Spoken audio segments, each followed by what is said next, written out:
വ്യക്തിപരമായും സൗഹൃദമാണ്. അങ്ങനെ ഉണ്ടല്ലോ, ഞാൻ വീട്ടിൽ പോയിട്ടുണ്ട്, അദ്ദേഹം എൻ്റെ വീട്ടിൽ വന്നിട്ട് വളരെ രീതിയിൽ ഒരേ റൂമിൽ കിടന്നുറങ്ങിയിട്ട് ആ മറുവശത്ത് നിന്ന് ഇങ്ങനെ ചെയ്തു കഴിഞ്ഞാൽ നമ്മളിപ്പോൾ ഒരാളെ വിളിച്ച് സൽക്കരിച്ചിട്ട് അവസാനം ഇതിലൊരു പോയിസൺ ഇടുന്ന മാതിരിയാണല്ലോ. ആലോചിച്ചു. കാലിക്കറ്റ് യൂണിവേഴ്സിറ്റി ഇരിക്കാൻ സീറ്റ് തന്നില്ല, ഭാഷാ ഇൻസ്റ്റിറ്റ്യൂട്ടിൽ 50,000 രൂപയുടെ എന്തോ തട്ടിപ്പ് നടത്തിയെന്നൊരു ആരോപണം ഉന്നയിച്ചു. വലിയ ഒരു കുതൂഹലമായിരുന്നു. അപ്പം നാട്ടിലൊക്കെ ചർച്ച, എന്നെ ജോലിയിൽ നിന്ന് പോലും പുറത്താക്കുമോ എന്ന് പോലും. അപ്പോൾ അന്ന് രാത്രി ഈ ന്യൂസ് അവറിൽ ചർച്ചയിലേക്കാണ് ഞാൻ വീട്ടിൽ വന്ന് കയറുന്നത്.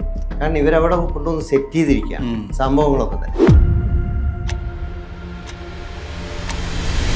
കേരളത്തിലെ മാർക്സിസ്റ്റ് ചിന്തകരിൽ വളരെ പ്രധാനപ്പെട്ട ഒരു സ്ഥാനം വഹിക്കുന്ന ആളാണ് ഡോക്ടർ പി.കെ. പോക്കർ. അദ്ദേഹം ദീർഘകാലം കാലിക്കറ്റ് സർവകലാശാലയിൽ ഫിലോസഫി വകുപ്പിൽ അധ്യാപകനായിരുന്നു. കേരളത്തിലെ പുരോഗമന കലാസാഹിത്യ സംഘത്തിൻ്റെ പതിറ്റാണ്ടുകൾ നീണ്ട പ്രവർത്തനത്തിൻ്റെ ഒരു പാരമ്പര്യം അദ്ദേഹത്തിനുണ്ട്. അദ്ദേഹം ഈയിടെ എഴുതിയ എരിക്കിൻ തീ എന്ന ഈ ആത്മകഥാ ഗ്രന്ഥം പക്ഷേ കേരളത്തിൽ ഇപ്പോൾ വലിയ ചർച്ചകൾക്ക് തിരികൊളുത്തിയിട്ടുണ്ട്. ഈ പുസ്തകത്തെക്കുറിച്ച് ചർച്ച ചെയ്യാനായിട്ട് ഡോക്ടർ പോക്കർ ഇവിടെയുണ്ട്. നമസ്കാരം ഡോക്ടർ പോക്കർ. നമസ്കാരം. ഞാൻ ഈ പുസ്തകം വായിച്ചു നോക്കിയപ്പോൾ താങ്കളുടെ ജീവിതത്തിൻ്റെ ഏറ്റവും പ്രധാനപ്പെട്ട ചെറുപ്പകാലം മുഴുവനും ചെലവഴിച്ച ഈ വടകരയിലെ ഒഞ്ചിയം, ഏറാമല തുടങ്ങിയ പ്രദേശങ്ങൾ, അതിൽ പ്രത്യേകിച്ച് ഓർക്കാട്ടേരി പട്ടണം, ആ പട്ടണത്തിൻ്റെയും ആ പ്രദേശത്തിൻ്റെയും സാംസ്കാരികമായ തനിമകൾ, ഇതൊക്കെ വലിയ തോതിൽ ഇതിൽ രേഖപ്പെടുത്തപ്പെട്ടിട്ടുണ്ട്. പ്രത്യേകിച്ച് ഒരു മുസ്ലിം കുടുംബത്തിൻ്റെ, ആ പ്രദേശത്തെ ഒരു കുടുംബത്തിൻ്റെ സവിശേഷതകൾ, ഈ ഓർമ്മകൾ യഥാർത്ഥത്തിൽ താങ്കളുടെ ജീവിതത്തിൽ എന്നും സ്വാധീനം ചെലുത്തിയിട്ടൊരു കാര്യമാണോ? തീർച്ചയായും. നമ്മുടെ കുട്ടിക്കാലമാണല്ലോ പൊതുവെ തന്നെ ഒരു വ്യക്തിയുടെ ജീവിതാന്ത്യം വരെ പിന്തുടരുന്ന വളരെ പ്രധാനപ്പെട്ട അനുഭവങ്ങൾ. നമ്മൾ വസ്തുതകൾ പലതും മറന്നു പോകും, പക്ഷേ അത് ഉണ്ടാക്കിയിട്ടുള്ള നമ്മുടെ ചില അനുഭവങ്ങളുണ്ടാവും. അത് ഏതോ രീതിയിൽ പിന്തുടരും വ്യക്തികളെ എന്നാണ് പൊതുവേ നമുക്ക് മനസ്സിലാക്കാൻ കഴിയുന്നത്. എൻ്റെ മാത്രമല്ല ഞാൻ പറഞ്ഞത്, പൊതുവേ തന്നെ ഒരു വ്യക്തിയെ സംബന്ധിച്ചിടത്തോളം. അതുകൊണ്ടാണല്ലോ ഈ കുട്ടിക്കാലത്തിന് വലിയ പ്രാധാന്യം കൊടുക്കുന്ന രീതിയിൽ നമ്മുടെ വിദ്യാഭ്യാസ വ്യവസ്ഥയൊക്കെ മാറ്റണം എന്ന് പറയുന്നത്.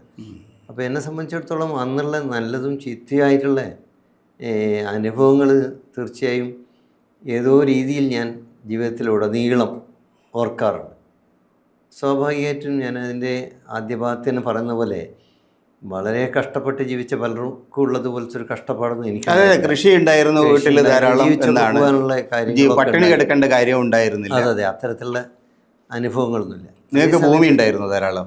ധാരാളം ഇല്ലെങ്കിലും ആവശ്യത്തിന് ഞാൻ അതിൽ പറയുന്ന പോലെ നെൽകൃഷി ഉണ്ടായിരുന്നു, കുറച്ചൊക്കെ തെങ്ങ് കൃഷി ഉണ്ടായിരുന്നു. അതുകൊണ്ടൊക്കെ കാര്യങ്ങൾ നടന്നു പോകും. അങ്ങനെ ഒരു സമൃദ്ധി എന്ന് പറയുന്ന രീതിയിൽ ഇല്ല. പിന്നെ അന്നത്തെ സമൃദ്ധിയും ഇന്നത്തെ സമൃദ്ധിയായിട്ട് വ്യത്യാസമാണ്.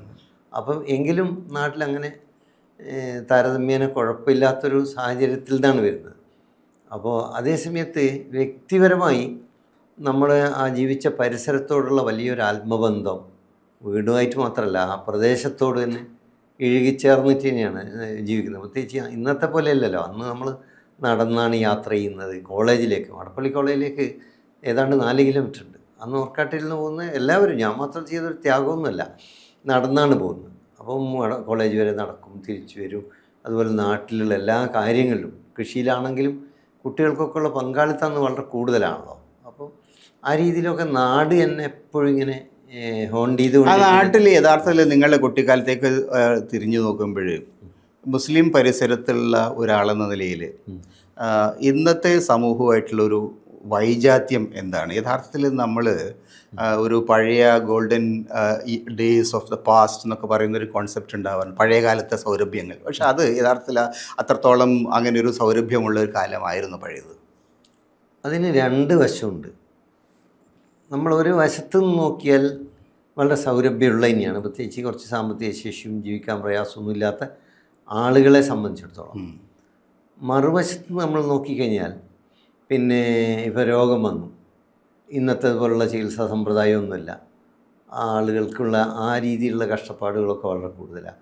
പിന്നെ വിദ്യാഭ്യാസ സൗകര്യം, ഞാനൊക്കെ പഠിച്ച സ്കൂള് 10ാം ക്ലാസ് പരീക്ഷയ്ക്ക് സെൻറ്ററില്ല, ഒരു ഉദാഹരണത്തിന്. അപ്പം വേറെ ഒരു സ്ഥലത്ത് പോകണം. അതുപോലെ തന്നെ സ്കൂള് ചെറിയതെങ്കിലും ഫീസ് കൊടുക്കേണ്ട ഒരു സമ്പ്രദായം 67-68 കാലം വരെ ഉണ്ടായതുകൊണ്ട് വിദ്യാഭ്യാസം മുടങ്ങിപ്പോയ ആളുകൾ എൻ്റെ അയൽവക്കത്ത് തന്നെ ഉണ്ട്. അങ്ങനെയൊക്കെയുള്ള സംഗതികൾ നോക്കുകയാണെങ്കിൽ മഹാഭൂരിപക്ഷത്തിന് അങ്ങനെ ഒരു സുവർണകാലം എന്ന് പറയാൻ പറ്റില്ല. എന്നെ സംബന്ധിച്ചിടത്തോളം വ്യക്തിപരമായി വലിയ സഫറിങ് ഒന്നും ഇല്ലാത്തൊരു കുട്ടിക്കാലമാണ്. ഇപ്പോൾ സാർത്തൊക്കെ പറയുന്നുണ്ടല്ലോ, I hate my childhood and all that belongs to it എന്ന് പറയുന്നത്. അങ്ങനെ വെറുക്കേണ്ടതായിട്ടുള്ള ഒന്നും ഒരു പഴയകാലത്തില്ല. അതായത് നമ്മൾ അന്നത്തെ കേരളത്തിൻ്റെ ഒരു സാമൂഹിക അന്തരീക്ഷമായിട്ട് നോക്കിയാൽ ആ കാലത്തെ സാമൂഹിക അന്തരീക്ഷം, കാരണം ഇടകലർന്ന് ജീവിക്കുന്ന ഒരു സൊസൈറ്റി, അതിൻ്റെ ഒരു പാരമ്പര്യം എത്രത്തോളം നമ്മൾ നിലനിർത്തുന്നുണ്ട്. വിവിധ സമുദായങ്ങൾ, വിവിധ കുടുംബങ്ങൾ, അയൽപക്കത്തുള്ള പല ജാതിക്കാരും സമുദായക്കാരായിട്ടുള്ള ആളുകൾ, ആ ഒരു അടുപ്പം, ഇഴയടുപ്പം അത് പിന്നീട് മാറിപ്പോയിട്ടുണ്ട് ആയിട്ട് തോന്നുന്നു. അത് വളരെ വളരെ മാറിയിട്ടുണ്ട്. കാരണം ഞാൻ ഈ ഇതിൽ തന്നെ പറഞ്ഞിട്ടുണ്ടെന്നാണ് എൻ്റെ ഓർമ്മ. അപ്പം അന്നൊക്കെ ഈ മരണം, മറ്റ് സംഗതികൾ ആയാലും ഇനി വീടുകളിലുള്ള പ്രശ്നങ്ങളായാലും എല്ലാവരും ഉണ്ടാവും. ക്ലാസ് ഡിഫറൻസൊക്കെ ഉണ്ടെങ്കിൽ പോലും ഈ പറയുന്ന ദരിദ്ര വിഭാഗത്തിൽപ്പെടുന്ന ആളുകളായാലും കുറച്ച് താരതമ്യേന ഉയർന്ന കർഷക കുടുംബങ്ങളിലായാലും എല്ലാവരും പൊതുവേ ഒത്തുകൂടാനുള്ള പല സന്ദർഭങ്ങളും. ഇപ്പം എൻ്റെ ബാപ്പ മരിച്ചൊക്കെ നിങ്ങളുടെ അവിടെ ഒരു ചന്ത വളരെ പ്രധാനപ്പെട്ട ഒരു സംഗതിയായിട്ടാണ് അറിയപ്പെടുന്നത്. അതൊരു എല്ലാവരുടെയും ഒരു സാമൂഹികമായിട്ടുള്ളൊരു വലിയ യൂണിറ്റി ഉണ്ടാക്കുന്ന ഒരു സംഗതിയാണ്. അതൊരു മഹാസംഭവം തന്നെയാണ്. അത് ഒരു 80കൾ വരെ നിലനിന്നാണ്. 1981 ആണ് ഞാൻ കോളേജിൽ ചേരുന്നത്. അപ്പം അന്ന് എനിക്ക് 25-26 വയസ്സുള്ളത്. അന്ന് ഞാൻ എൻ പ്രഭാകരൻ ആ ചന്തയിൽ കൊണ്ടുവന്നു. നമ്മുടെ പ്രഭാകരൻ അത് കണ്ട് അന്തം വിട്ടു പോയിട്ടുണ്ട്. ശരിക്കും അവിടുത്തെ ഒരു അനുഭവം എന്ന് പറഞ്ഞു കഴിഞ്ഞാൽ അത് വേറിട്ടൊരു അനുഭവം തന്നെയായിരുന്നു. ഇപ്പോഴും ചന്ത ഉണ്ട്, പക്ഷേ ഇപ്പം ചന്ത എന്ന് പറയുന്നത് സ്വാഭാവികമായിട്ടും അന്നത്തെ ചന്തയായിട്ട്, പ്രത്യേകിച്ച് അന്ന് ജീവിച്ച ഒരാളെ സംബന്ധിച്ചിടത്തോളം ആ രീതിയിലുള്ള ഒരു അനുഭവമായിട്ട് തോന്നില്ല. ഈ ചന്ത ഒരു സാമൂഹിക ഐക്യത്തിൻ്റെ വേദിയായിട്ടാണോ നിലനിന്നത്?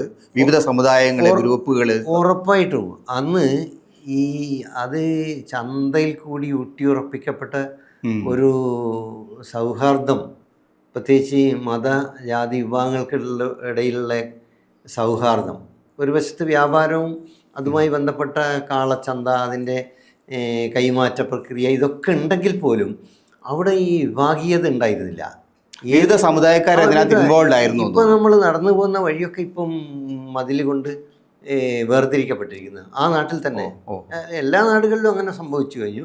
ഇപ്പം അന്നിപ്പോൾ എൻ്റെ വീട്ടിൻ്റെ പിന്നിലല്ലേ കാവ്, തച്ചോളിച്ചാണ്, അവിടെയൊക്കെ ഞങ്ങളൊക്കെ സ്വതന്ത്രമായിട്ട് പോകുന്നു. എൻ്റെ വീട്ടിൽ നിന്ന് അവിടത്തേക്ക് വൈദ്യുതി എടുക്കുന്നു. അങ്ങനെ ഒരു തരത്തിലും ആ ഒരു അന്തരീക്ഷം മാറിയിട്ടുണ്ട്. ഇപ്പോൾ അന്തരീക്ഷം എന്തായാലും വലിയ മാറ്റത്തിന് വിധേയമായി. ജനങ്ങൾ തമ്മിലുള്ള ഒരു ഇഴയടുപ്പവും കുറഞ്ഞിട്ടുണ്ട്. യഥാർത്ഥത്തിൽ ആളുകൾ തമ്മിൽ ആ ഒരു ബന്ധം, പഴയ ഇൻറ്റിമസി, പരസ്പരമുള്ളൊരു വിശ്വാസം, ഇതിലൊക്കെ പൊതുവേ കോട്ടം വന്നതായിട്ടാണ്. അല്ല, പക്ഷെ നിങ്ങളുടെ നാട്, ഞാനത് ചോദിക്കാൻ കാരണം നിങ്ങളുടെ നാടെന്ന് പറയുന്നത് ഈ ഒഞ്ചിയം, ഏറാമല തുടങ്ങിയ കേരളത്തിലെ കർഷക പ്രസ്ഥാനത്തിൻ്റെ, കേരളത്തിലെ പുരോഗമന പ്രസ്ഥാനത്തിൻ്റെ ഒരു വളരെ പ്രധാനപ്പെട്ട ഹൃദയഭൂമിയായിട്ടുള്ള പ്രദേശങ്ങളാണ്. അങ്ങനെയുള്ള ഒരു പ്രദേശത്ത് പോലും ഇന്ന് സാമൂഹികമായിട്ട്, ചിന്താപരമായിട്ട് ഈ ആളുകളെ പരസ്പരം ഭിന്നിപ്പിക്കുന്ന ആശയങ്ങൾ ശക്തിപ്പെട്ടു വരുന്നു എന്നാണോ നമ്മൾ വിചാരിക്കേണ്ടത്? അതെ, ആശയങ്ങൾ ശക്തിപ്പെട്ടിട്ടുണ്ട്. പിന്നെ പല കാരണങ്ങൾ കൊണ്ടും, പ്രത്യേകിച്ച് എനിക്കൊന്ന് ലോകത്തും ഇന്ത്യയിലും ഒക്കെ ഉണ്ടായിക്കൊണ്ടിരിക്കുന്ന ഒരു തീവ്ര വലതുപക്ഷ വൽക്കരണമുണ്ടല്ലോ, അതൊരു വലിയ ഘടകമാണെന്ന് തന്നെ വേണം കരുതാൻ. കാരണം അത് ആ രീതിയിൽ നിരന്തരം പറഞ്ഞുകൊണ്ടിരിക്കുമ്പോൾ ആളുകൾ തമ്മിലുള്ള ഒരു സൗഹൃദാത്മകമായ ബന്ധത്തെയും അത് ബാധിക്കും. അതേസമയത്ത് ഈ തൊലിപ്പുറത്തുള്ളൊരു ബന്ധം നിലനിർത്തിക്കൊണ്ട് കാര്യമുണ്ടോ എന്ന് ചോദിക്കുന്നവരുണ്ട്. അതിലൊരു ശരിയുണ്ട്. കാരണം നമ്മളിപ്പം എനിക്ക് നിങ്ങളോട് വിയോജിച്ചുകൊണ്ട് തന്നെ സൗഹാർദ്ദം സൂക്ഷിക്കാൻ പറ്റണമല്ലോ. അപ്പോൾ അങ്ങനെ ഒരു വിയോജിപ്പിൻ്റെ മണ്ഡലത്തിൽ സ്വാഭാവികമായിട്ടും സംവാദം ഉയർന്നു വരാം. പക്ഷെ അതിലുപരി ഈ ഒരുതരം തീവ്ര വലത് ആശയങ്ങൾ പൊതുവെ സ്വാധീനിക്കുന്നതായിട്ട് വേണം കരുതാൻ. പൊതുവെ മുസ്ലിങ്ങൾ കമ്മ്യൂണിസ്റ്റ് പാർട്ടിയായിട്ട് അവിടെ ഇപ്പം ഉണ്ടായിരുന്നില്ല എന്ന് തോന്നുന്നു. അല്ല, ഉണ്ടായിരുന്നു. എൻ്റെ സഹോദരൻ തന്നെ അപ്പൊ അങ്ങനെ നിങ്ങൾക്ക് അങ്ങനെ ഒരു പാരമ്പര്യം ഉണ്ട്, ഇടതുപക്ഷത്തിന്റെ ഒരു പാരമ്പര്യം ഉണ്ട്. പക്ഷെ നിങ്ങൾ അതിലേക്ക് വന്നില്ല ആ കാലത്ത്. അല്ല, എൻ്റെ മൂത്ത ജ്യേഷ്ഠൻ കമ്മ്യൂണിസ്റ്റുകാരനായിരുന്നു. കമ്മ്യൂണിസ്റ്റുകാരനായിരുന്നല്ല, മൂപ്പരും അവിടുത്തെ പിന്നീട് ലീഗിൻ്റെ വലിയ നേതാവായ PK കുഞ്ഞമ്മദ് കൂടി അരിവാളൊക്കെ പള്ളീൻ്റെ അവിടെയൊക്കെ വരച്ച് അതിൻ്റെ പേരിലും മൂപ്പരുടെ വിവാഹത്തിന് അരിവാള് ഓഹോ. വെച്ചിട്ടുള്ള സമ്മാനം കിട്ടിയിട്ട് അത് അമ്മാവൻ ബോയ്ക്കോട്ട് ചെയ്തൊക്കെ വീട്ടിൽ നിന്ന് കേട്ടിട്ടുണ്ട്. പിന്നീട് പക്ഷേ മൂപ്പരും പിൽക്കാലത്ത് ലീഗും ഒക്കെ ആയിട്ട് അങ്ങനെ മാറി എന്നുള്ളതാണ്. അപ്പോൾ പൊതുവേ വന്നിട്ടുള്ളൊരു മാറ്റമാണത്. അതിൻ്റെ ഒരു തുടർച്ചയിൽ ആണ്. അല്ല, അപ്പോൾ അത് കഴിഞ്ഞിട്ട് നിങ്ങൾ പുരോഗമന പ്രസ്ഥാനവുമായിട്ട് വെച്ചാൽ പുരോഗമന കലാസാഹിത്യ പ്രസ്ഥാനമായിട്ട് ബന്ധപ്പെടാൻ ഇടയാക്കിയത്? ഇല്ല, ഞാൻ ഇതിൽ തന്നെ പറയുന്നുണ്ടല്ലോ, ഈ മാർക്സിസം എന്നുള്ളത് തിയററ്റിക്കലിയാണ് ഞാൻ ഒരു വലിയ പരിധി വരെ ആന്തരവൽക്കരിച്ചു. ഒന്ന്, ആത്മനിഷ്ഠമായ ഘടകങ്ങൾ എനിക്കുണ്ടായിരുന്നില്ല. മറ്റൊന്ന് മറ്റ് നമ്മൾ കൂടിച്ചേരലുകളിലൂടെയൊക്കെയാണല്ലോ ഈ സംഘടനാ പ്രവർത്തനത്തിൽ. അത് സ്വാഭാവികമായിട്ടും അന്ന് അത്ര എത്തിയില്ല. പിന്നെ മാത്രമല്ല, ഞാനങ്ങനെ സംഘടനാ പ്രവർത്തനത്തിൽ നിന്നൊക്കെ വിട്ട്, പ്രത്യേകിച്ച് എൻ്റെ ഈ വീട്ടിലെ ചില പ്രശ്നങ്ങൾ ഞാൻ പറഞ്ഞല്ലോ, മരണങ്ങൾ, ഞാൻ ഒരു തരത്തിലുള്ള ഒരു ഇൻട്രോവേർട്ട് രീതിയിൽ ഇങ്ങനെ ജസ്റ്റ് പോവുക വരിക എന്നുള്ള രീതിയിലാണ്. ഒരു മൂവ്മെൻറ്റിലും പങ്കെടുക്കാതെ ആണ് ഉണ്ടായിരുന്നത്. കോളേജിൻ്റെ കാലത്തൊന്നും എനിക്ക് ഒരു മൂവ്മെൻറ്റിലും ഒരു പങ്കാളിത്തം ഉണ്ടായിരുന്നില്ല. യൂണിവേഴ്സിറ്റിയിൽ നിന്നും ഉണ്ടായിരുന്നില്ല. യൂണിവേഴ്സിറ്റിയിൽ പിന്നെ എത്തിയപ്പോൾ ഈ വായനയിലൂടെ ഒരു മാർക്സിസ്റ്റ് രീതിയിലേക്ക്, പിന്നെ യൂണിവേഴ്സിറ്റിയിലുള്ള അന്നത്തെ മറ്റ് പ്രശ്നങ്ങളൊക്കെ ഉണ്ടായിരുന്നു, വലിയ സമരങ്ങളൊക്കെ ഉണ്ടായിരുന്നു. അതിലൊക്കെ ഞാനും ഭാഗമൊക്കെ ആയിരുന്നു. കാരണം അത് പൊതുവേ തന്നെ വിശാലമായ ഒരു ലെഫ്റ്റ് രീതിയിൽ അവിടെ ഉയർന്നു വന്നിട്ടുള്ള സമരങ്ങളായിരുന്നു. അത് വളരെ പുരോഗമനപരമായിരുന്നു, ജനാധിപത്യപരമായിരുന്നു. അപ്പോൾ പുക്കാസയിൽ വന്ന സമയത്ത് യഥാർത്ഥത്തിൽ താങ്കളുടെ ഒരു ആ പീരീഡിൽ എനിക്ക് തോന്നുന്നത് 80കളിലായിരിക്കും പുകാസിയുടെ തലപ്പത്ത് വന്നിരുന്നത്. ആ സമയത്ത് തന്നെ ഒരു പരിധി വരെ കേരള രാഷ്ട്രീയത്തെയും കേരള സംസ്കാര മണ്ഡലത്തെയും വലിയ തോതിൽ സ്വാധീനിച്ച ചില ഡിബേറ്റുകൾ അതിനകത്ത് നടക്കണ്ടായിരുന്നു. എന്തായിരിക്കണം നമ്മുടെ സംസ്കാരത്തെ സംബന്ധിച്ചുള്ള കാഴ്ചപ്പാട് എന്നുള്ളത്. അതിൽ എനിക്ക് തോന്നുന്നത് 2 ക്ലിയർ ആയിട്ടുള്ള ഡിവിഷൻസ് ഉണ്ടായിരുന്നു തോന്നുന്നു. ഒന്ന്, മതരഹിതമായിട്ടുള്ള ജാതിരഹിതമായിട്ടുള്ള ഒരു ജാതി. പക്ഷേ താഴെയുള്ള പലരും അത് വസ്തുതാവിരുദ്ധമാണ്, അത് വാസ്തവമായിട്ട് ഒരു തലത്തിൽ യോജിക്കില്ല. ഏറ്റവും കീഴാള അനുഭവങ്ങളുള്ള ആളുകൾക്ക് അതിൻ്റെ പീഡനങ്ങൾ അറിയാം. ഈ ഒരു ഇതായിരുന്നു പുക്കാസയിൽ ഉണ്ടായിരുന്ന ആ കാലത്തെ ചർച്ചകളുടെ പ്രധാനപ്പെട്ട അടിത്തറ. പൂക്കാസയിൽ ഇപ്പോൾ കൃത്യമായി തന്നെ പറഞ്ഞാൽ ഞങ്ങളുടെ നാട്ടിൽ അതിൻ്റെ യൂണിറ്റ് ഉണ്ടാക്കുന്ന സന്ദർഭത്തിൽ തന്നെ പ്രസിഡൻ്റായ ഒരാളാണ്. അപ്പോൾ അന്ന് അഡ്വക്കേറ്റ് ഇ കെ നാരായണൻ അറിയായിരിക്കും, ഈ ലോയസ് സംഘടനയുടെ അഖിലേന്ത്യാ നേതാവൊക്കെയാണ്. അദ്ദേഹം അവിടെ വന്നിട്ട്, അപ്പോൾ ഞാനൊക്കെ ഈ മാർക്സിസവുമായിട്ട് ഇങ്ങനെ കെട്ടിമറിയാമെന്ന് അദ്ദേഹത്തിന് മനസ്സിലായ കാരണം അദ്ദേഹം വീട്ടിൽ വരികയും സംസാരിക്കുകയും നിർബന്ധപൂർവ്വം ഈ സമ്മേളനത്തിൽ പങ്കെടുക്കണം എന്ന് പറഞ്ഞ്.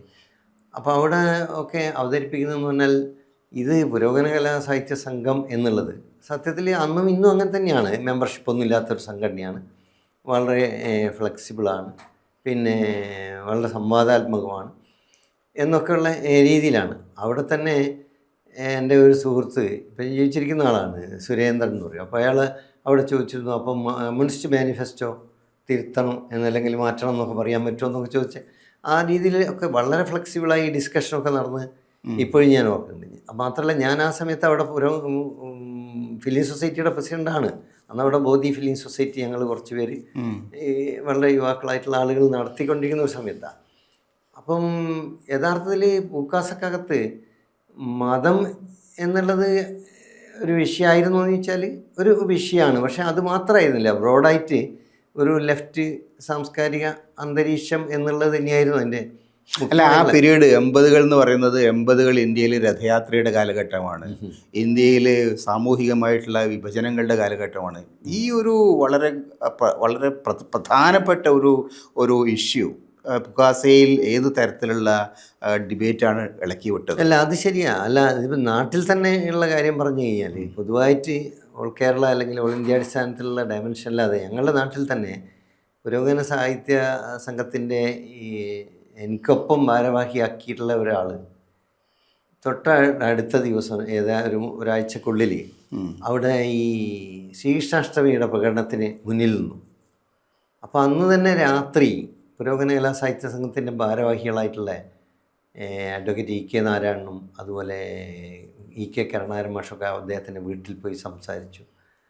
അപ്പോൾ ഇത് പുരോഗമന സാഹിത്യവുമായിട്ട് പൊരുത്തപ്പെടുന്നതല്ല എന്നുള്ളത്. കാരണം ചെക്കുട്ടി ഇവിടെ ഉന്നയിച്ചിട്ടുള്ള പ്രശ്നമാണത്. കാരണം അന്ന് ഇന്ത്യയിൽ മൊത്തത്തിൽ വന്നുകൊണ്ടിരിക്കുന്ന ഒരു ധ്രുവീകരണം, അതെ, പ്രത്യേകിച്ച് ഈ രീതിയിലുള്ള ഒരു മാറ്റം പ്രകടമായിരുന്നു. പ്രത്യേകിച്ച് പല ഭാഗങ്ങളിലും, പ്രത്യേകിച്ച് കണ്ണൂർ ജില്ലയിലൊക്കെ വലിയ സംഘർഷങ്ങളും അതുമായി ബന്ധപ്പെട്ടുള്ള പത്രങ്ങളിലൊക്കെയുള്ള വലിയ വാർത്തകളൊക്കെ വരുന്നൊരു സാഹചര്യം കൂടി ആയതുകൊണ്ട് ഇത് പൂക്കാസൊക്കെ ഒരിക്കലും സ്വീകരിക്കാൻ പറ്റില്ലല്ലോ എന്നുള്ള രീതിയിൽ പെട്ടെന്ന് തന്നെ ഇവർ സമീപിച്ച് പിന്നീട് അദ്ദേഹം വരാതായത് എനിക്ക് ഓർമ്മയുണ്ട്. അദ്ദേഹം കോൺഗ്രസ് എസിൻ്റെ ഒരു പ്രവർത്തകനായിരുന്നു. അപ്പോൾ അയാൾ വർഗീയവാദിയോ അല്ലെ വേറൊന്നുമല്ല, പക്ഷേ എന്നാൽ പോലും അത്ര പോലും ഈ കാര്യത്തിൽ ജാഗ്രത പുലർത്തിയിരുന്നു.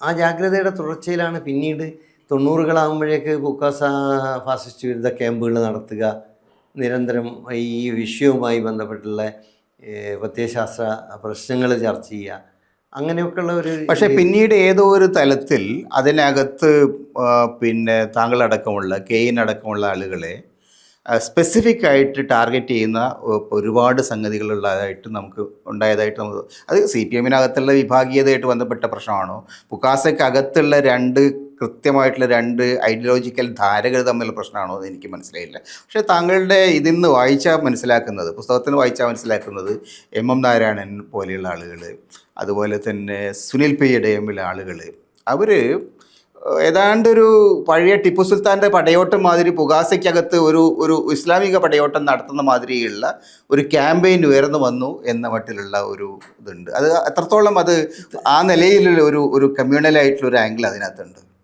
അല്ല, തീർച്ചയായും. എന്താണെന്ന് വെച്ചാൽ ഇതിൽ രണ്ട് കാര്യമാണ്. ഒന്ന്, സുനിൽ ആ കാലത്ത് തന്നെ മാതൃഭൂമിയിലൊരു ലേഖനം എഴുതിയിരുന്നു. ആ ലേഖനത്തിൽ പിന്നെ ചില ഉദ്ധരണികൾ എൻ്റെ പുസ്തകത്തു നിന്നും അതുപോലെ KEൻ്റെ പുസ്തകത്തു നിന്നും ഉപയോഗിച്ചുകൊണ്ട് അപകടകരമാണെന്ന് സൂചിപ്പിക്കുന്നത്. അത് കുഴപ്പമില്ല, അദ്ദേഹത്തിന് അതിനുണ്ട്. അതിന് മറുപടി എൻ്റെ പിന്നത്തെ ലക്കത്തിൽ പുസ്തകത്തിൽ ചേർക്കുകയും ചെയ്തു ഞാൻ സ്വത്ത്. പക്ഷെ പിന്നീട് ഈ പുസ്തകം അതിൻ്റെ പിന്നാലെ പുസ്തകം അച്ചടിച്ച് വന്നപ്പോൾ അതിൽ കുറേ കൂടി ഞാനതെല്ലാം ഇതിൽ ഉദ്ധരിച്ചിട്ടുണ്ട്. കുറേ കൂടി രൂക്ഷമായ രീതിയിൽ ഈ പറയുന്ന പടയോട്ടം എന്നൊക്കെയുള്ള രീതിയിലേക്ക് അതിനകത്ത് വളരെ ആപൽക്കരമായ ഒരു ധ്വനിയാണ്. അതാണ് അതിന്റെ പ്രശ്നം. കാരണം മലബാറിൽ ഈ ടിപ്പു സുൽത്താൻ്റെ പടയോട്ടം, ക്ഷേത്രധ്വംസനം തുടങ്ങിയ ഒരു സാംസ്കാരികമായിട്ടൊരു വിത്തിട്ട ഭൂമിയിലേക്കാണ് ഈ പടയോട്ടത്തെക്കുറിച്ച്, ഒരു പുത്തൻ പടയാളികളുടെ ഒരു പടയോട്ടത്തെക്കുറിച്ച് വരുന്നത്. അത് വളരെ വളരെ മാരകമായിട്ടുള്ള സ്വഭാവമുള്ള ഒരു ആരോപണം. അതാണ് എൻ്റെ പ്രശ്നം. അതാണ് അത് സ്വാഭാവികമായിട്ട് ഒരു സർക്കിളിൽ അത് വല്ലാതെ പ്രചരിക്കപ്പെട്ടിട്ടുണ്ട്. നമ്മളിപ്പോൾ പറയുന്നത് പൊതുമണ്ഡലം എത്രത്തോളം ഏറ്റെടുത്തെന്ന് ചോദിച്ചാൽ, അന്നിപ്പോൾ ഈ ഇഷ്യൂ ആദ്യം വന്നപ്പോൾ പിന്നെ എന്നെ ഏഷ്യാനെറ്റിൽ നിന്ന് വിളിച്ചു. അപ്പോൾ ഏഷ്യാനെറ്റിൽ നിന്ന് രാവിലെ മുതലേ വിളിക്കുന്നു. അപ്പോൾ എനിക്കന്ന് എൻ്റെ വൈഫ് ഹൗസുമായിട്ട് ബന്ധപ്പെട്ട് അവിടെ എന്തോ ഒരു ഇഷ്യൂ കാരണം എന്താണെന്ന് ഓർക്കുന്നില്ല, ഞാൻ അവിടെയായിരുന്നുള്ളൂ. മണിയൂർ ഉൾപ്രദേശമാണല്ലോ, അപ്പോൾ റേഞ്ചൊന്നും ഇല്ലാത്തതുകൊണ്ട് അന്നത്തെ സംവിധാനമാണല്ലോ, കിട്ടുന്നുണ്ടായിരുന്നില്ല. അപ്പോൾ പിന്നെ ഈ മിസ്ഡ് കോൾ ഇങ്ങനെ കുറേ വരുമല്ലോ, ആ കാലത്തുള്ള ഒരു രീതി വെച്ചിട്ട് മിസ്ഡ് കോൾ അലർട്ട് എന്നെന്തോ പറഞ്ഞിട്ട് കുറേ ഞാനിങ്ങോട്ട് പുഴയൊക്കെ കടന്ന് ഇങ്ങോട്ട് വരുമ്പോൾ. അപ്പോൾ പിന്നെ ഒരു വിളി വീണ്ടും വന്നപ്പോൾ എന്നോട് പറഞ്ഞ് ഞാൻ രാവിലെ വിളിക്കുന്നു പിന്നെ എന്ന് പറഞ്ഞു ഏഷ്യാനെറ്റിൽ. അന്ന് ഷാജഹാൻ എന്നാണ് എൻ്റെ ഓർമ്മ. അപ്പോൾ എന്താണെന്ന് ചോദിച്ചപ്പോൾ അതൊന്നുമില്ല, ഇന്ന് ന്യൂസ് അവറിൽ ഈ P രാജീവും ആസാദും അതുപോലെ പലരും വരുന്നുണ്ട്, അപ്പോൾ മാഷ് ഇതിനോട് പ്രതികരിക്കണം. അപ്പോൾ ഞാൻ പറഞ്ഞു ഞാനിങ്ങനെ വളരെ ദൂരെയുള്ളത്, ഞാൻ അവിടെ എത്തുമെന്നറിയില്ല എന്നൊക്കെ പറഞ്ഞു. അല്ല മാഷ് ഏതാണ്ട് എത്ര മണിക്കെത്തും? ഞാൻ പറഞ്ഞു ഞാൻ 9 മണിയൊക്കെ ആവുമെന്ന് തോന്നുന്നു, പിന്നെ രാത്രി. ഇല്ല അത് കുഴപ്പമില്ല, മാഷ് എത്തുമ്പോൾ എപ്പോഴായാലും ഞങ്ങൾ വീട്ടിലേക്ക് വരാം എന്നൊക്കെയുള്ള രീതിയിൽ പറഞ്ഞു. എന്നാൽ ഞാൻ പറഞ്ഞു ഇന്ന് വരണ്ടെന്നൊക്കെ പറഞ്ഞു. അതുപോലെ പിന്നെ ഇന്ത്യ വിഷയക്കാർ അവരും ഇതേപോലെ വലിയ താല്പര്യത്തിൽ, അത് പിന്നെ ഞാൻ അന്ന് കട്ട് ചെയ്തു. പിന്നെ അവർ അടുത്ത ദിവസമാണ് എടുത്തത്. അപ്പോൾ അന്ന് രാത്രി ഈ ന്യൂസ് അവറിൽ ചർച്ചയിലേക്കാണ് ഞാൻ വീട്ടിൽ വന്ന് കയറുന്നത്. കാരണം ഇവരവിടെ കൊണ്ടുവന്ന് സെറ്റ് ചെയ്തിരിക്കുകയാണ് സംഭവങ്ങളൊക്കെ തന്നെ. അപ്പോൾ ഈ പറഞ്ഞ ആളുകളൊക്കെ ഉണ്ട്. അപ്പം ഞാനിതിനില്ല എന്ന് ഒരു സംവാദം പരസ്യമായിട്ട് വേണ്ട, കാരണം നമ്മൾ പരസ്പരം ഉള്ള ഈ കോംറേഡ്ഷിപ്പും സൗഹൃദവും അതൊക്കെ ഒരു ബാഹ്യ ചർച്ച. ബാഹ്യ ചർച്ച ഇപ്പോൾ സംവാദം നല്ലതാണ്, പക്ഷേ ഇത് മറ്റൊരു രീതിയിലേക്ക് വികാസം പ്രാപിക്കുന്നത് ഒരിക്കലും താല്പര്യമില്ലാത്തതുകൊണ്ട് തന്നെ ഞാൻ ആ രീതിയിൽ പറഞ്ഞു. പക്ഷേ സ്വാഭാവികമായിട്ട് ചാനലിൻ്റേതായ ഒരു താല്പര്യം ഉണ്ടാവില്ല. അവർ വീട്ടിൽ കൊണ്ടുവന്ന് സെറ്റ് ചെയ്ത് ഇങ്ങനെ നിൽക്കുകയാണ്. ഞാൻ കയറിപ്പോയി സ്വാഭാവികമായിട്ടും പിന്നെ ചർച്ചയിൽ പങ്കെടുത്തു. അപ്പോൾ ചർച്ചയിൽ പങ്കെടുക്കുമ്പോൾ പിന്നെ ഞാൻ എൻ്റെ ഇതായിട്ടുള്ള വശം ഉണ്ടല്ലോ, എൻ്റെ ഡിഫൻസ് എന്താണോ അതൊക്കെ നിരത്തി. അപ്പോൾ അടുത്ത ദിവസം മുതൽ പിന്നീടത് മറ്റ് മാധ്യമങ്ങൾ, പത്രങ്ങൾ, രാവിലെ ഇന്ത്യ വിഷൻ്റെ ആൾ വീട്ടിൽ വരുന്നത്, അങ്ങനെ നമ്മൾ നോക്കിക്കഴിഞ്ഞാൽ ഇന്നത്തെ പോലെ സോഷ്യൽ മീഡിയ ഇല്ലാഞ്ഞിട്ട് പോലും വലിയ ഒരു കുതൂഹലമായിരുന്നു. അപ്പം നാട്ടിലൊക്കെ ചർച്ച, എന്നെ ജോലിയിൽ നിന്ന് പോലും പുറത്താക്കുമോ എന്ന് പോലും ഉള്ള സംവാദങ്ങൾ അത് ഇതിൽ പറഞ്ഞിട്ടുണ്ട് പല രീതിയിലായിട്ട്. അപ്പം പിന്നെ അതങ്ങനെ നിൽക്കുന്നില്ല, അതിങ്ങനെ ദീർഘകാലം. പിന്നീട് ഈ പുസ്തകം വരുന്നത്, പുസ്തകം സാധാരണക്കാർ വായിക്കുന്നില്ലെങ്കിലും ഇതിനൊക്കെ സംഘടനയിലൊക്കെയുള്ള നേതൃത്വത്തിലും അതുപോലുള്ള ആളുകൾക്കൊക്കെ ഇത് കിട്ടുകയാണല്ലോ. അപ്പോൾ സ്വാഭാവികമായിട്ട് നമ്മൾ ഈ ഒരു ഇതുണ്ടല്ലോ, ഒരു അറിയാതെയോ ഉള്ളൊരു ട്രീറ്റ്മെൻറ്റ്, അപ്പോൾ അത് നമുക്ക് ബോധ്യപ്പെടുമല്ലോ. കാരണം ഇവരുടെ ഒരു സമീപനം പിന്നെ ഇത് പറയാനാണ് വരുന്നത് എന്നുള്ള രീതിയിൽ. പിന്നെ ഞാൻ ഈ ബുക്കിൽ തന്നെ പറഞ്ഞ കാലടി സർവകലാശാലയിൽ പരാമർശമുണ്ട് 5 ഇനീഷ്യലുള്ള ആള്. അപ്പം ഞാനപ്പോൾ 5 ഇനീഷ്യലുള്ള ആള് എന്ന് പറഞ്ഞപ്പോൾ ഞാൻ അത്ഭുതപ്പെട്ടു. അങ്ങനെയാന്ന് എനിക്ക് തോന്നുന്നത്. ഞാൻ ബ്രണ്ണനിൽ ജീവിച്ച കാലം അത്രയും ഈ വൈകുന്നേരങ്ങളിൽ അവിടെ താമസിക്കുമ്പോൾ എല്ലാ വൈകുന്നേരവും തന്നെ ഞാനും ഭവാനും ഒന്നിച്ച് നടക്കുക. അപ്പം എന്നിട്ട് 3 ഇനീഷ്യലുള്ള ആളെന്നാരും പറഞ്ഞില്ല. പറയാം 2 നാമധാരികളാവുമ്പോൾ തന്നെ അല്ല, അവിടെയാണ് പ്രശ്നവും. യഥാർത്ഥത്തിൽ ഈ ഒരു ഡിബേറ്റിന്റെ പിന്നിൽ നിങ്ങൾ കെയ്യനായാലും നിങ്ങളായാലും നിങ്ങളുടെ ഒരു സാമൂഹിക പരിസരം കുറേയൊക്കെ ഒരു കീഴാള സമൂഹവുമായിട്ട്, കീഴാള സമൂഹത്തിന്റെ തന്നെ ഭാഗമായിട്ടുള്ള, കേരളത്തിലെ സംബന്ധിച്ചിടത്തോളം മുസ്ലിം സമുദായം ഒരു പിന്നോക്ക സമുദായമാണ്. നിങ്ങളുടെ ജീവിത പരിസരത്ത് നിന്ന് നിങ്ങൾ നേടിയെടുത്ത ഈ ഐഡന്റിറ്റിയുമായിട്ട് ബന്ധപ്പെട്ട വിഷയങ്ങൾ, അല്ലെങ്കിൽ പൊതുവെയുള്ള ഇന്ത്യൻ പശ്ചാത്തലത്തിനവർക്ക് ഒരുപക്ഷെ അത് വരിക. മുസ്ലിംസ് എന്ന് പറയുന്ന കൂട്ടർ യഥാർത്ഥത്തിൽ ചില പീഡനങ്ങൾ അനുഭവിക്കുന്നുണ്ട്. ആ ഒരു പീഡനത്തെ അഡ്രസ്സ് ചെയ്യാതെ മുമ്പോട്ട് പോകാൻ കഴിയില്ല. സാംസ്കാരികമായ പ്രശ്നമാണ്, രാഷ്ട്രീയ പ്രശ്നമാണ് എന്നുള്ളൊരു കാഴ്ചപ്പാടാണ് എനിക്ക് തോന്നുന്നത് ഈ ഐഡൻറ്റിറ്റി പൊളിറ്റിക്സിനെ കുറിച്ച് കൂടുതൽ ശ്രദ്ധിക്കുന്ന ആളുകൾ പറഞ്ഞിട്ടുള്ളത്. അല്ല, ഇത് ആവർത്തിച്ച് പറയേണ്ടി വരുന്നതിൻ്റെ മറ്റൊരു കാരണം, ഇപ്പം മുസ്ലിം നാമധാരികളായിട്ടുള്ള പുരോഗമനകാരികളായിട്ടുള്ള പൂർണ്ണമായി പുരോഗമന പക്ഷത്ത് നിൽക്കുന്ന പല സുഹൃത്തുക്കളും എന്നോട് ഉള്ള വിനിമയം പോലും അവസാനിപ്പിച്ചിട്ടുണ്ട്. കാരണം എന്ന് വെച്ചാൽ അവർക്ക് അരക്ഷിതത്വം, എനിക്ക് അവരിൽ നിന്ന് സൂചന കിട്ടിയപ്പോൾ ഞാനും വിട്ടുവന്നു. കാരണം അവർ വെറുതെ എന്നെക്കൊണ്ട് ബുദ്ധിമുട്ടുണ്ടല്ലോ, അങ്ങനെയല്ല. അവർക്ക് ജോലി സംബന്ധമായിട്ടോ അല്ലെങ്കിൽ മറ്റു രീതിയിലോ ഒക്കെ പ്രയാസം ഉണ്ടാവുമെങ്കിൽ അവർ വിട്ടു നിന്നോട്ടെ. വളരെ അടുത്തുള്ള, വളരെ ക്ലോസ് ആയിട്ട് ദിവസം പ്രതി എന്നോണം കണ്ടുമുട്ടാറൊക്കെ ഉള്ള സുഹൃത്തുക്കൾ. അതിലൊരു സുഹൃത്ത് എന്നോട് അടുത്ത കാലത്ത് ഒരു കുറ്റസമ്മതം പോലെ ഇങ്ങനെ പറഞ്ഞു, മാഷേ ഞാനൊക്കെ പിന്നെ അതുകൊണ്ടാണ് എനിക്ക് അന്നേ മനസ്സിലായത്, കാരണം ഞാൻ അങ്ങോട്ട് ബന്ധപ്പെടാറില്ല.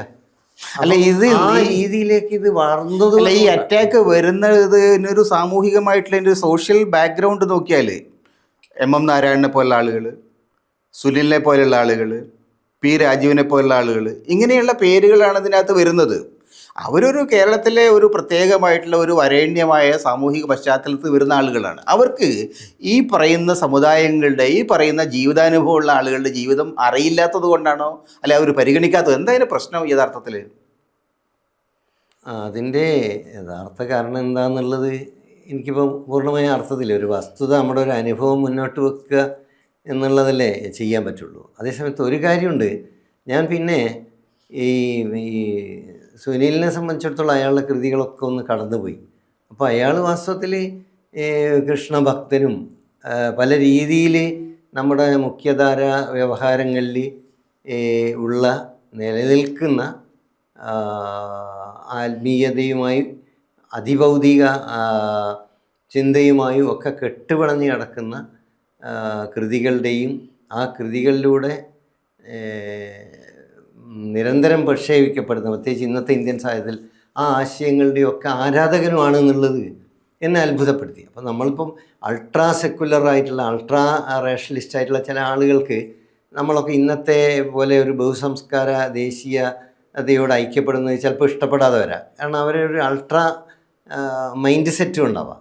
പക്ഷേ ഇത് അതല്ല എന്നുള്ളതാണ് എന്നെ അത്ഭുതപ്പെടുത്തിയത്. കാരണം ഇത് ഫോളോ ചെയ്തപ്പോഴാണ് ഈ കാര്യത്തിലേക്ക് ഞാൻ എന്താണ് ഇയാൾക്ക് പ്രശ്നം എന്നുള്ളത് നമ്മൾ സ്വാഭാവികം നോക്കുമല്ലോ.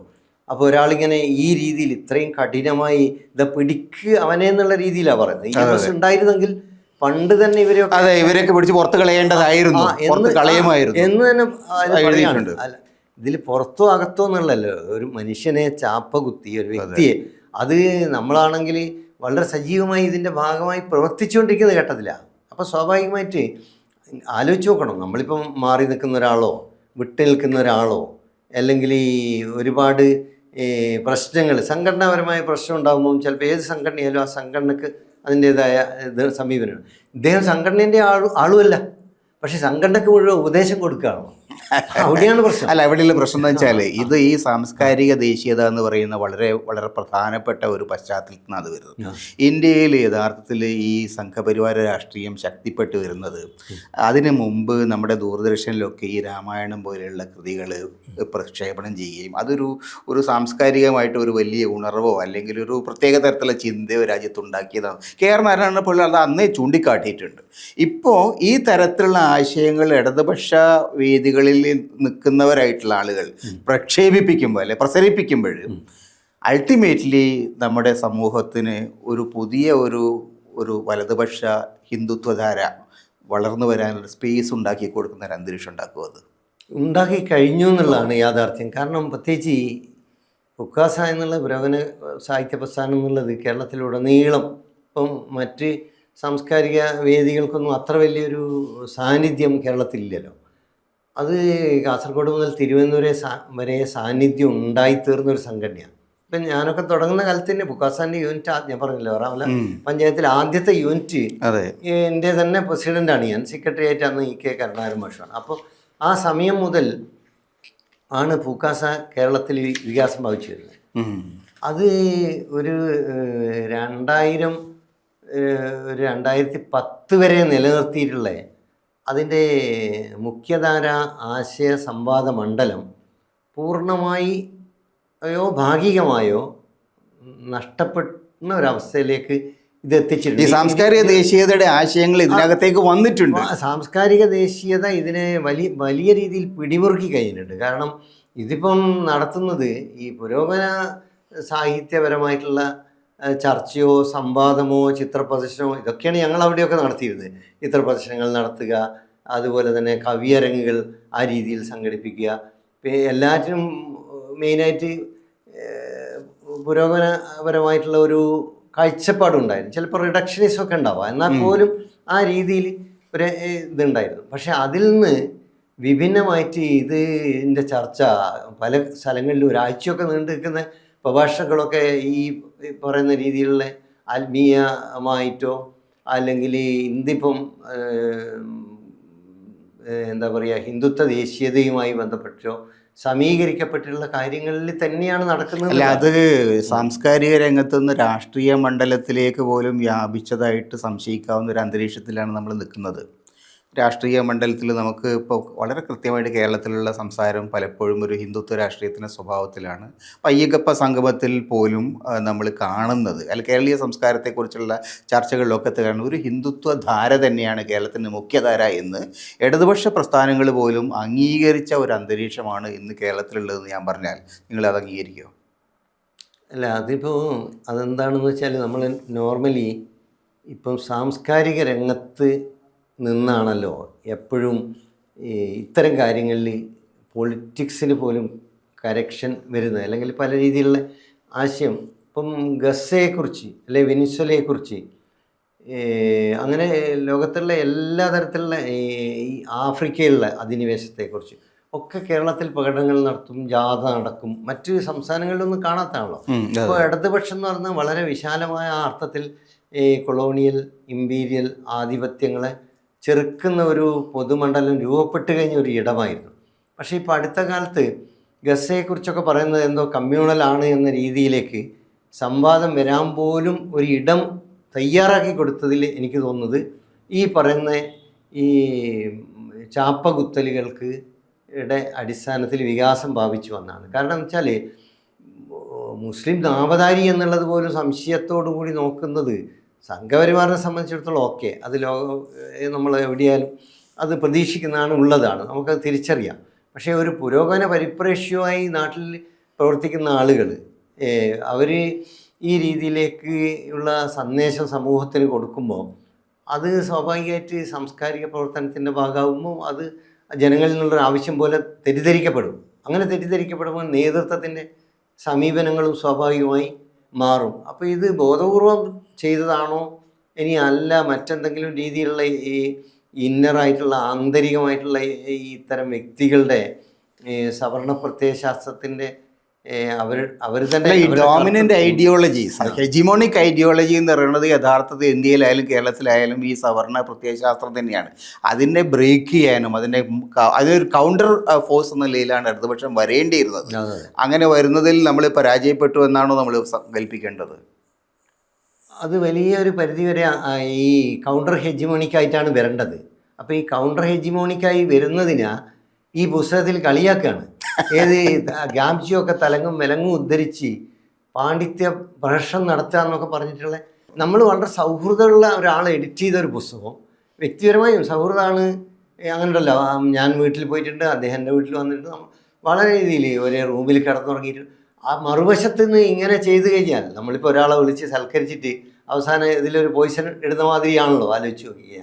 കാരണം ഇതിപ്പം ഒരു ആശയം, രണ്ട് ആശയങ്ങൾ തമ്മിൽ ഏറ്റുമുട്ടുന്ന ഓക്കെ, പക്ഷേ ഇത് അതിനേക്കാൾ ഇവർ വളരെ അപകടകാരികളാണ്.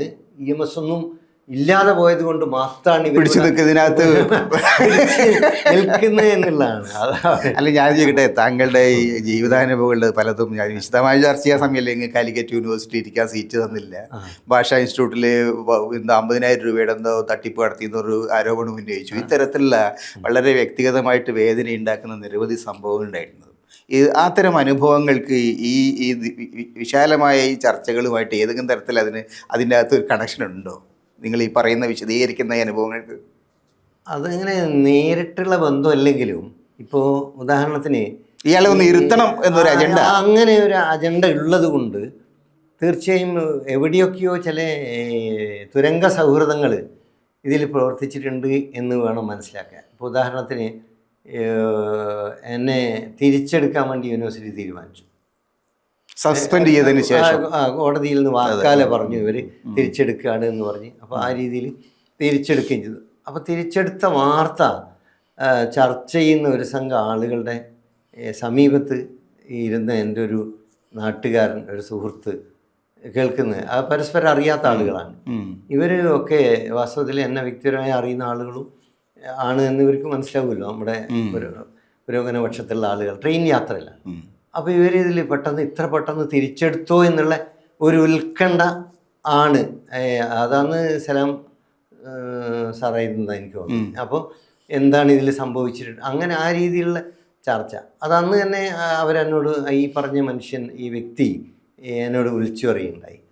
അപ്പോൾ ഞാൻ പറഞ്ഞു അതൊന്നും നോക്കണ്ട, പിന്നെ അയാൾക്ക് ആളുകളെയൊന്നും കൃത്യമായി അറിയുന്നൊന്നുമില്ലല്ലോ, അതുകൊണ്ട് അതൊന്നും ഞാൻ ഇതിൽ എഴുതിയിട്ടൊന്നുമില്ല, ഞാൻ പറയണം. അപ്പം എവിടെയോ ഒരു വിഭാഗത്തിനിടയിൽ ഇവർ സൃഷ്ടിച്ചിട്ടുള്ള ഇത് അകറ്റപ്പെടേണ്ട എന്തോ വസ്തുവാണെന്നുള്ള രീതിയിലുള്ള ഒരു ധാരണ ഉണ്ടല്ലോ.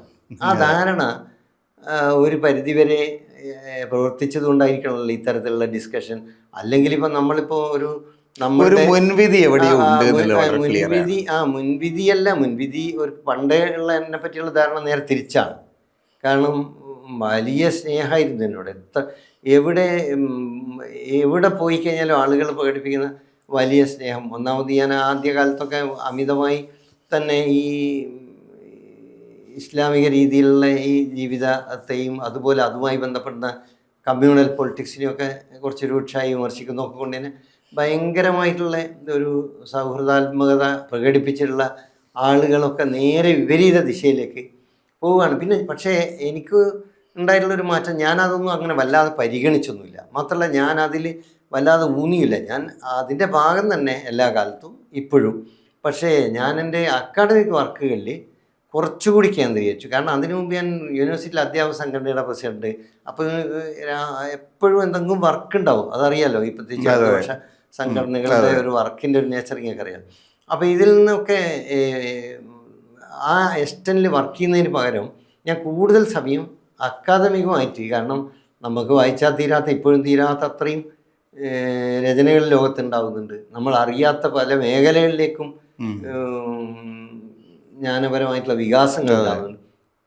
ഇതിലേക്കൊക്കെ കേന്ദ്രീകരിക്കുകയും അതുമായി ബന്ധപ്പെട്ട സെമിനാറുകളിൽ പോകാൻ രീതികളിലേക്ക് കൂടുതൽ താങ്കൾക്ക് ഇപ്പോൾ 70 വയസ്സായി. അതെ. 50 കൊല്ലക്കാലത്തെ ഈ പുരോഗമന സാഹിത്യ സാംസ്കാരിക പ്രവർത്തനത്തിൻ്റെ ഭാഗമായിട്ട് ഇന്നിപ്പോൾ തിരിഞ്ഞു നോക്കുമ്പോൾ യഥാർത്ഥത്തിൽ കീഴാള സമൂഹത്തിൽ നിന്നുള്ള ആളുകൾക്ക് നമ്മുടെ ഈ മുഖ്യധാര ഇടതുപക്ഷത്തിൻ്റെ ഭാഗമായിട്ട് പിടിച്ചു നിൽക്കാൻ കഴിയുമോ യഥാർത്ഥത്തിൽ? അല്ല, അതിൽ ഈ ഇടതുപക്ഷം എന്ന് പറയുമ്പോൾ ഒരു ഇടതുപക്ഷം ലോകത്തെ സംബന്ധിച്ചിടത്തോളം അനിവാര്യമാണ്, യാതൊരു സംശയമില്ല എന്ന് വിശ്വസിക്കുന്ന ഒരാളാണ് ഞാൻ. അതിൻ്റെ ഒരു ബോധ്യത്തിലുമാണ് ഞാൻ ഈ കാലം അത്രയും പ്രവർത്തിച്ചിട്ട്. മറ്റ് വേറെ ബാഹ്യമായ പ്രചോദനങ്ങളോ അല്ലെങ്കിൽ എന്തെങ്കിലും ആരെങ്കിലും സ്വാധീനിച്ചിട്ടോ ഒന്നുമല്ല. തിയററ്റിക്കലി ആകുമ്പോൾ ഒരുപാട് കമ്മ്യൂണിസ്റ്റ് പാർട്ടികൾ ഇന്ത്യയിലില്ലേ, കേരളത്തിലില്ലേ ഇരിക്കും. അപ്പോൾ ഇത് വിശകലനം ചെയ്ത് കഴിഞ്ഞാൽ എല്ലാ കമ്മ്യൂണിസ്റ്റ് പാർട്ടികൾക്കും അതിൻ്റേതായ പരിമിതികളും ഒക്കെ ഉണ്ടാവുകയും ചെയ്യും. അപ്പോൾ സ്വാഭാവികമായിട്ട് കേരളത്തെ സംബന്ധിച്ചിടത്തോളം ഇതിൻ്റെ ഒരു ട്രഡീഷനിൽ ഇതിൻ്റെ ഒരു സാധ്യത കേരളത്തിലെ പ്രത്യേകിച്ച് ഭൂരിപക്ഷം ജനങ്ങളെ ഇടതുപക്ഷവൽക്കരിക്കുന്നതിൽ ആ രീതിയിലുള്ള ഒരു സമീപനം ഉണ്ടാക്കുന്നതിലൊക്കെ വലിയൊരു പങ്ക് വഹിക്കാൻ കഴിഞ്ഞിട്ടുണ്ട്. അത് ഈ ഇത്തരത്തിലുള്ള നമ്മൾ യഥാർത്ഥത്തിൽ ഞാനും KEനും സ്വത്വവാദം ഒളിച്ചു കടത്തി എന്ന് പറയുന്ന ഒരു ഇത് ഞാൻ ഇതിൽ ഉദ്ധരിച്ചിട്ടുണ്ട്. വാസ്തവത്തിൽ ഒളിച്ചു കടത്തുന്നത് അങ്ങനെയല്ല, നിരന്തരം ഒളിച്ചു കടത്തിക്കൊണ്ടിരിക്കുന്നത് സാംസ്കാരിക ദേശീയത, പുരോഗമന വിരുദ്ധമായിട്ടുള്ള സാംസ്കാരിക ദേശീയയുടെ ആശയങ്ങളാണ് ഒളിച്ചു കടത്തുന്നത്. നിങ്ങൾ പരസ്യമായിട്ട് പറയാനുള്ളത്. അതെ, അതാണ് ഒളിച്ചു കടത്തുന്നത്. നിരന്തരം ഒളിച്ചു കടത്തിക്കൊണ്ടിരുന്നത് ഈ പറയുന്ന സാംസ്കാരിക ദേശീയതക്ക് സപ്പോർട്ടീവായിട്ടുള്ള പിൻബലം കൊടുക്കുന്ന ആശയങ്ങളാണ്. അപ്പോൾ അതുകൊണ്ട് തന്നെയാണ് ഇതിനിപ്പോൾ വാസ്തവത്തിൽ ഇതിൻ്റെ തന്നെ ഒരു ക്രെഡിബിലിറ്റിനെ ബാധിക്കുന്ന ഒരു പ്രശ്നം ഇല്ലെന്ന് ചോദിച്ചാൽ തീർച്ചയായും അതുണ്ട്. ജനങ്ങളിലും ആ ഒരു പ്രശ്നം ഉണ്ടാവുമല്ലോ. അതൊരു വലിയ സന്നിഗ്ധത മനുഷ്യരിൽ ഉണ്ടാക്കുമല്ലോ. അപ്പോൾ ആളുകൾക്ക് ആ ഒരു സന്നിഗ്ധത തീർച്ചയായും ഉണ്ടാവില്ല. നിങ്ങൾ നിരാശനാണോ യഥാർത്ഥത്തിൽ? ഇത്രയും കാലം ഈ ഇടതുപക്ഷം എന്ന് പറയുന്ന പ്രസ്ഥാനത്തിൻ്റെ കൂടെ നിന്നിട്ട് അവസാനം എന്ത് കിട്ടിയെന്ന് ചോദിച്ചാൽ പിന്നെ ഈ പറഞ്ഞ മാതിരി ഒരു ടിപ്പു സുൽത്താൻ്റെ രണ്ടാം പടയോട്ടത്തിൽ ഒരു പടയാളിയായിട്ട് അവസാനിക്കുക എന്നുള്ളത് അങ്ങനെ എനിക്ക് തോന്നുന്നില്ല, ഒരിക്കലും തോന്നുന്നില്ല. കാരണം ഇതിപ്പോൾ ചില ആളുകൾ ഗൂഢമായും രഹസ്യമായും അത് അച്ചടിച്ച് വന്നുകൊണ്ടാണ് ഞാൻ ഇതിൽ പറയുന്നത് തന്നെ, അല്ലേ പറയില്ല. കാരണം ഗൂഢമായി ചെയ്യുന്ന കാര്യങ്ങൾ ഞങ്ങൾക്ക് നേരത്തെ മനസ്സിലായിട്ടുണ്ട്. പല സോഴ്സൊന്നും ഉണ്ടല്ലോ, ഇവിടെ നിന്നൊക്കെ ആയിട്ട് എന്തും ചോരുമല്ലോ നമ്മുടെ ലോകത്ത്. പക്ഷേ ഇത് പ്രകടമായി അച്ചടിച്ച് വിതരണം ചെയ്ത കാര്യങ്ങളെ ഞാൻ ഇതിൽ ഉദ്ധരിച്ചിട്ടുള്ളൂ. കാരണം ഇതൊരു ഉദ്ധരണി കൊണ്ട് എഴുതേണ്ട ഒരു പുസ്തകമല്ല, അനുഭവങ്ങൾ എഴുതേണ്ട പുസ്തകമാണ്. പക്ഷേ അത് ഉദ്ധരിച്ചതിന് കാരണം അതുകൊണ്ടാണ്. കാരണം അത് തെളിവുള്ളത് കൊണ്ട് മാത്രം എഴുതുകയാണ്. മാത്രമല്ല ആ തെളിവുകൾ ഇനിയും ലോകത്ത് നിലനിൽക്കുമല്ലോ. ഒരിക്കലും അല്ല, അതിന്റെ subsurface, this is the tip of the iceberg. താഴെ കടുത്ത നീരാളികൾ അവിടെ ഉണ്ട്, അവിടെ പ്രശ്നം. അല്ല, എനിക്കതിൽ നിരാശയില്ല എന്ന് പറയുന്നത്. ഞാൻ പറയുന്നത് എന്ത് പറഞ്ഞാലും കേരളത്തിലെ ഇടതുപക്ഷ പ്രസ്ഥാനത്തോടൊപ്പം നിൽക്കുന്നു എന്നുള്ളത് ഞാനൊരു അഭിമാനമായിട്ട് തന്നെയാണ് കാണുന്നത്. കാരണം ഇവരിപ്പം വ്യക്തിപരമായി ചില ക്ഷതോ കേൾക്കാം. അതിപ്പം ആളുകൾ ജീവൻ തന്നെ നഷ്ടപ്പെട്ടിട്ട് എത്ര ആളുകളുണ്ട്. നമ്മളാലോചിച്ചാൽ മരിച്ചു പോകേണ്ടി, കൊല ചെയ്യപ്പെട്ട ആളുകൾ, ജീവിതം മുഴുവൻ വീടുന്നു നാട്. ഇപ്പം അക്കാഡമിക് രംഗത്തൊക്കെ യാദൃശ്യമായി എത്തിപ്പോയത് കൊണ്ടല്ലേ. അല്ലെങ്കിൽ നമ്മളൊക്കെ ഇപ്പോൾ എന്നെ സംബന്ധിച്ചിടത്തോളം ആ ഒരു ജീവിതത്തിന് പ്രശ്നമൊന്നുമില്ലല്ലോ. കാരണം കോളേജിലെ അധ്യാപകനായിട്ട് വളരെ നേരത്തെ തന്നെ അങ്ങനെ PSC എഴുതി കിട്ടിയ ജോലി പോലും നമ്മളെന്തോ തട്ടിയെടുത്ത് നിങ്ങൾ കാലിക്കറ്റ് യൂണിവേഴ്സിറ്റിയിൽ ഒളിച്ചു കയറിയുന്നു ഏതാണ്ട് ഒരാൾ പ്രസംഗിച്ചതായിട്ട്. അപ്പൊ ആ രീതിയിലൊക്കെ കയറിക്കൂടി അതാണ് കയറലാണ്. ഈ ഒരു കീഴാള വിഭാഗത്തിൽപ്പെടുന്ന ഒരാള് യൂണിവേഴ്സിറ്റിയിൽ എത്തിയാൽ കയറി അത് ന്യൂനപക്ഷ സമുദായത്തിലുള്ള ആള് മാത്രമല്ല. ഇപ്പൊ നമ്മളിപ്പം നോക്കിക്കഴിഞ്ഞാൽ കീഴാള സമൂഹത്തിൽ ദളിത് കമ്മ്യൂണിറ്റിയിൽ നിന്നൊക്കെ വന്ന ആളുകളുള്ള ട്രീറ്റ്മെന്റ് ഇത് തന്നെയാണ്. ഈ രണ്ട് കൂട്ടരും അനുഭവിക്കുന്നത് ഒരേ തരത്തിലുള്ള സംഘർഷങ്ങളാണെന്ന് പലപ്പോഴും തോന്നുക. അല്ല, ചില ഡോക്ടർമാരൊക്കെ പറഞ്ഞ് ഞാൻ കേട്ടിട്ടുണ്ട്. പിന്നെ അവർ വളരെ മെറിറ്റോറിയസ് ആയിട്ട് വന്ന ആളാണെങ്കിലും ഈ ഹോസ്പിറ്റലൊക്കെ ഇവരെ പറ്റിയുള്ള സംസാരങ്ങൾ, അപ്പോൾ അതുകൊണ്ട് അവർ ഉപേക്ഷിച്ച് പ്രൈവറ്റ് ഹോസ്പിറ്റലിൽ പോയ അനുഭവങ്ങൾ പോലുണ്ട്. കാരണം ഇതെന്തോ ഒരു ഔദാര്യത്തിൽ വന്നതാണ് എന്ന രീതി. സംവരണം എന്ന് പറയുന്നത് അവരെ അർഹിക്കുന്നതല്ല എന്നുള്ള ഒരു രൂഢമൂലമാണ്. എന്നാൽ മറിച്ച് EWS വരുമ്പോൾ അത് സംവരണമാണ്, അത് വേണം താനും. അല്ല, ഞാൻ ചോദിക്കട്ടെ, ഈ വളരെ രൂക്ഷമായിട്ടുള്ള ഭാഷയിലുള്ള കുറേയേറെ കാര്യങ്ങൾ ഇതിനകത്ത് താങ്കൾ പറഞ്ഞിട്ടുണ്ട്. ഈ പുസ്തകം പുറത്തിറങ്ങിയിട്ട് ഇപ്പോൾ ഏതാണ്ട് ഒരു മാസത്തോളം ആയി. ഇതിൻ്റെ റിയാക്ഷൻസ് പൊതു സമൂഹത്തിൽ നിന്ന്, അല്ലെങ്കിൽ താങ്കൾ ഇതിൽ വിമർശിച്ച ആളുകളിൽ നിന്ന്, അല്ലെങ്കിൽ ഇത് വായിച്ച ആളുകളിൽ നിന്ന് എന്ത് തരത്തിലുള്ള ഒരു പ്രതികരണമാണ് വന്നുകൊണ്ടിരിക്കുന്നത്? ഇപ്പം എന്നെ നേരിട്ട് സംസാരിക്കുന്ന ആളുകൾ സ്വാഭാവികമായിട്ടും ഇതിനോട് അനുകൂലമായി സംവദിക്കുന്ന ആളുകളാണ്. അത് ധാരാളം ആളുകൾ വിളിക്കുകയും മെസ്സേജ് അയക്കുകയൊക്കെ ചെയ്തിട്ടുണ്ട്.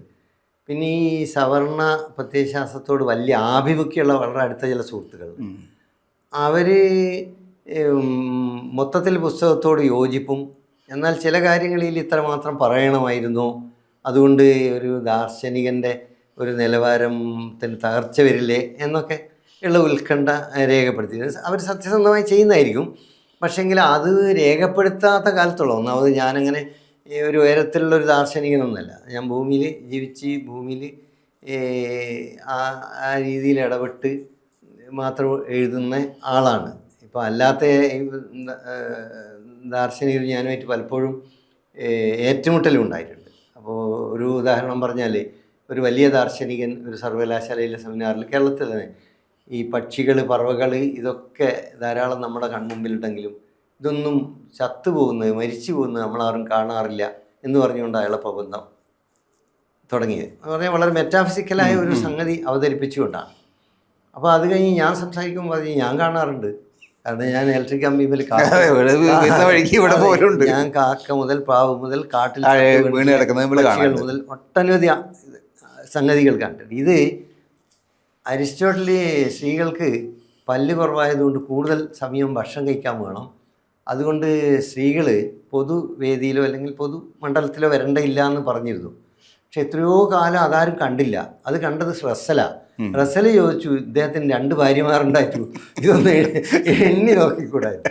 അപ്പോൾ അതുപോലെ ഈ പറയുന്ന ദാർശനികൻ, വലിയ IIT-ലൊക്കെ ഉള്ള ഈ ദാർശനികൻ എന്തുകൊണ്ട് ഇത് കണ്ടില്ല എന്ന് ചോദിച്ചു. അത് അവരെ വല്ലാതെ പ്രകോപിപ്പിച്ചു. അവിടെയുള്ള ഈ ചില ആളുകളൊക്കെ ഈ തരത്തിൽ ഫിലോസഫി എന്ന് പറഞ്ഞാൽ ഭൂമിക്ക് മുകളിലുള്ള ഒരു സംഭവമാണെന്ന് പൂർണ്ണമായും എന്ന് വിശ്വസിക്കുന്നതുകൊണ്ട് അവർക്ക് ചെറിയ അസ്വസ്ഥ ഉണ്ടായി. പിന്നെ എന്നെ സെമിനാറിന് വിളിക്കാറില്ല അതുകൊണ്ട്. അപ്പോൾ അതുകൊണ്ട് ഈ ഇത്തരത്തിലുള്ള ചില അഭിപ്രായം അല്ല, പല സ്ഥലങ്ങളിലും താങ്കൾ പതുക്കെ ഒഴിവാക്കിയതായിട്ട് ഇതിനകത്തൊരു സ്ഥലത്ത് പറയുന്നുണ്ട്. ആ ഒഴിവാക്കൽ, ആ ഒരു ബഹിഷ്കരണം ഇപ്പോഴും അനുഭവിക്കുന്നുണ്ടോ താങ്കൾ? ഇല്ല, എനിക്ക് അങ്ങനെ ഒരു പ്രശ്നമല്ല. ചില കാര്യങ്ങൾ നമുക്ക് എഴുതേണ്ടി വരുന്നത് എന്തുകൊണ്ടാണെന്ന് വെച്ചാൽ വളരെ ഡെലിബറേറ്റ് ആണ്. പേര് എഴുതി വെച്ചിട്ട് വിളിക്കാതിരിക്കുക അല്ലെങ്കിൽ ഒഴിവാക്കുക, ഇതൊക്കെ അതിൽ നിന്ന് നമുക്ക് വിവരം കിട്ടുക, അങ്ങനെയുള്ള ചില സംഭവം ഉണ്ടല്ലോ. അപ്പോൾ ഇത് ഡെലിബറേറ്റ് ആയിട്ടുള്ള ഇവരുടെ പ്രത്യയശാസ്ത്രമാണ് വർക്ക് ചെയ്യുന്നത്, ഇവരുടെ കാസ്റ്റ് ഐഡിയോളജിയാണ് വർക്ക് ചെയ്യുന്നത് എന്ന് കൃത്യമായി ബോധ്യപ്പെട്ടാൽ പിന്നെ അത് പറഞ്ഞില്ലെങ്കിൽ നാളെ താങ്കളുടെ മാത്രം വിഷയമല്ല ഇത്. അതുകൊണ്ട് മാത്രമാണ് ഇത് രേഖപ്പെടുത്തുന്നത്. കേരളത്തിലെ ഒരു വലിയ വിഭാഗം ആളുകളുടെ അനുഭവമായിട്ടാണ് നമ്മൾ കണ്ടാൽ, നമ്മൾ സംസാരിക്കുമ്പോൾ മനസ്സിലാകും പലരോടും. അതാണ്. അപ്പം ചിലരെങ്കിലും ചില സന്ദർഭത്തിലെങ്കിലും ഇത് പറഞ്ഞിട്ടില്ലെങ്കിൽ, ഇപ്പം നമ്മളിപ്പം വ്യക്തിപരമായുള്ള സൗഹൃദം, ബന്ധങ്ങൾ, ഇതൊക്കെ വളരെ പ്രധാനമാണ്. ഇപ്പോൾ അഴീക്കോട് മാഷെ പറ്റി ഞാൻ ഇതിൽ പറയുന്നത്, അഴീക്കോട് മാഷ ഒരു പുസ്തകം ഭാഷാ ഇൻസ്റ്റിറ്റ്യൂട്ട് ചെയ്തു. അപ്പോൾ അതിനൊരു ആമുഖം ഞാൻ എഴുതി, കുറച്ച് ദീർഘമായിട്ടുള്ള. അപ്പോൾ ആമുഖത്തിൽ പറഞ്ഞ ചില കാര്യം മാഷക്ക് ഇഷ്ടപ്പെടുമോ എന്ന് എനിക്ക് സംശയമുണ്ട്. കാരണം മാഷെപ്പോലെ ഒരാൾക്ക് ഇതൊന്നും മനസ്സിലാവില്ല, യാഗപ്പുകയുടെ അന്തരീക്ഷത്തിൽ വായിക്കണം എന്ന് വിഷ്ണു, സ്ഥലം കിട്ടൂല. ഞാൻ അധ്യക്ഷം വഹിച്ച വേദിയിലാണ് പറയുന്നത്. അപ്പം ഞാനത് എഴുതി. വിഷ്ണു ഒരു മാഷം ജീവിച്ചിരിക്കുന്ന കാലത്താണ്. അപ്പോൾ അഴീക്കോട് മാഷ കൊടുത്തു. കാരണം എന്താ വെച്ചാൽ മാഷക്ക് സമ്മതമില്ല അത് വെട്ടിക്കളയത്. മാഷത് വായിച്ചപ്പോൾ ഭയങ്കര, മാഷ് തന്നെ പറഞ്ഞ് ഇത് ഉടനെ കലാമതിക്ക് അയച്ചു കൊടുക്കുക. കലാമതിക്ക് അയച്ചു കൊടുത്താൽ അതിൽ പ്രസിദ്ധീകരിച്ചു വന്നു, 2 പേരും ജീവിച്ചിരിക്കുമ്പോൾ. അത് ആ പുസ്തകത്തിൽ. അപ്പോൾ ഈ സാംസ്കാരികമായ പ്രശ്നം നിങ്ങളുടെ കാലത്ത് മാത്രമല്ല, എല്ലാ കാലത്തും അതെന്നും നിലനിൽക്കുന്ന, അഴീക്കോട് അനുഭവിച്ചിട്ടുള്ളതാണ്, താങ്കളും അനുഭവിച്ചത്. അതെ, അഴീക്കോട് മാഷി ഈ മുഖ്യധാരയോട് യോജിച്ചിരുന്ന ആളാണ്. എന്നിട്ടും പുള്ളിക്ക് ഈ യാഗപുരയുടെ പ്രശ്നം വന്നു. അപ്പൊ പിന്നെ മുസ്ലിമായ നിങ്ങൾക്ക് യാഗപുരയുടെ അടുത്ത പോലും എത്താൻ പറ്റില്ല. ഏതായാലും വളരെ നന്ദി ഡോക്ടർ പോക്കർ. ഈ ചർച്ച ഇനിയും തുടരുമെന്ന് പ്രതീക്ഷിക്കാം. നമസ്കാരം. ഓക്കെ, നമസ്കാരം.